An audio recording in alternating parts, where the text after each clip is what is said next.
Now we will show you how to adjust the label sensor.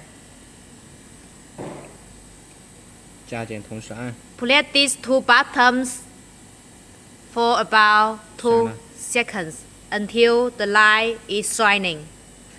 按减号。 And now go to here without labels.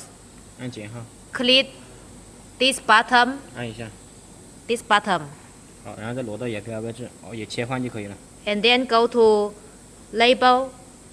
And this one without labels. 然后点击单字鼠标。 Now and click single label dispensing. 出来这么长的话，那就把感应器往上面挪这么多。 Now this label is too long, and then you need to move the label sensor a little up. 然后再点。 And then click single label dispensing again. Now here is 再往上面调一点。 sorter. 大概出来大概2到3个毫米。 Make sure that this label just out about 2 mm. Now it's too long. 这短了一点。 Now this is a little short, and just move it a little down.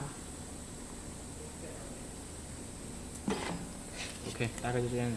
Now this position is right. About label dispensing just about 2 mm is okay.